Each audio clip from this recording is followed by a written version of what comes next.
Sahabat setia Gowor yang dikasih Tuhan, Shalom. Hari ini adalah Sabtu 25 Juli 2026. Happy weekend buat kita. Hari ini kita merayakan pesta Santo Yakobus Rasul. Ada dua nama Yakobus dalam bilangan 12 murid Yesus. Yang pertama adalah Yakobus muda yang dirayakan setiap tanggal 3 Mei bersama dengan Filipus. Dan ada juga Yakobus tua yang adalah kakak dari Yohanes. Mereka disebut Boanerges atau anak-anak guru. Rasul Yakobus tua inilah yang kita rayakan hari ini.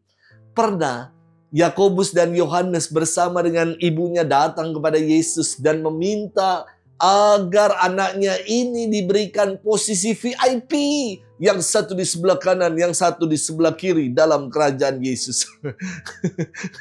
Kisahnya nanti akan kita dengarkan dalam firman Tuhan hari ini ya. Santo Yakobus adalah anak dari Zebedeus dan Salome. Dan ia juga disebut sebagai Yakobus besar. Untuk membedakan dengan Yakobus anak Alfeus yang juga termasuk dalam kelompok 12 murid. Yakobus, Petrus, dan Yohanes termasuk 3 murid terdekat dengan Yesus. Ia menjadi saksi penampakan kemuliaan Tuhan di Gunung Tabor dan mendampingi Yesus secara dekat ketika Yesus berdoa di Taman Getsemani. Yakobus adalah rasul pertama yang minum cawan kemartiran. Ia wafat di Yerusalem tahun 44 pada zaman pemerintahan Raja Herodes Agripa pertama. Kita akan bersama-sama merenungkan firman Tuhan hari ini yang diambil dari Injil Matius 20 ayat 20 sampai dengan 28. Kita siapkan hati kita. Haleluya, haleluya, haleluya. Aku telah menetapkan kamu supaya kamu pergi dan menghasilkan buah dan buahmu itu tetap. Haleluya, haleluya, haleluya. Tuhan bersamamu dan bersama rohmu.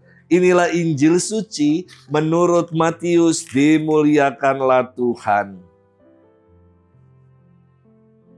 Kemudian datanglah ibu anak-anak Zebedeus serta anak-anaknya itu kepada Yesus. Lalu ia sujud di hadapannya untuk meminta sesuatu kepadanya. Kata Yesus, "Apa yang kau kehendaki?" Jawabnya, "Nyatakanlah supaya kedua anakku ini duduk di dalam kerajaanmu, seorang di sebelah kananmu dan seorang lagi di sebelah kirimu." Namun Yesus menjawab katanya, "Kamu tidak tahu apa yang kamu minta. Dapatkah kamu meminum dari cawan yang akan kuminum?" Kata mereka kepadanya, "Kami dapat." Yesus berkata kepada mereka, "Cawanku memang akan kamu minum, tetapi hal duduk di sebelah kananku atau di sebelah kiriku, aku tidak berhak memberikannya. Tempat itu akan diberikan kepada orang-orang yang ditentukan oleh Bapa-Ku." Mendengar hal itu, marahlah ke-10 murid yang lain kepada kedua saudara itu. Yesus memanggil mereka lalu berkata, "Kamu tahu bahwa pemerintah-pemerintah bangsa-bangsa bertindak sebagai tuan atas rakyatnya, dan para pembesarnya bertindak sewenang-wenang atas mereka. Tidaklah demikian di antara kamu. Siapa saja yang ingin menjadi besar di antara kamu, hendaklah ia menjadi pelayanmu. Siapa saja yang ingin menjadi yang pertama di antara kamu, hendaklah ia menjadi hambamu. Sama seperti Anak Manusia datang bukan untuk dilayani, melainkan untuk melayani dan untuk memberikan nyawanya menjadi tebusan bagi banyak orang." Demikianlah sabda Tuhan. Terpujilah Kristus. Sahabat setia Gowor yang dikasihi Tuhan, Shalom. Perhelatan Piala Dunia belum lama selesai, namun meninggalkan kenangan akan maskot Piala Dunia 2026 ini. Maple the Moose yang mewakili negara Kanada, Zayu the Jaguar yang mewakili negara Meksiko, dan Clutch the Blood Eagle yang mewakili negara Amerika Serikat. 3 maskot ini menjadi simbol keceriaan, energi positif, dan semangat kebersamaan. Saya kira simbol dari maskot ini juga mesti ada dalam karya pelayanan gereja. Keceriaan dalam melayani. Jangan bibirnya melayani kok bibirnya begitu. Memberi energi positif bagi yang lain. Dan semangat bersaudara. Sahabat setia Gowori yang dikasihi Tuhan. Dalam firman hari ini kita mendengar permintaan Ibu Zebedeus kepada Yesus. Agar anak-anaknya, Yakobus dan Yohanes, diperkenankan memperoleh kedudukan istimewa bersama Yesus.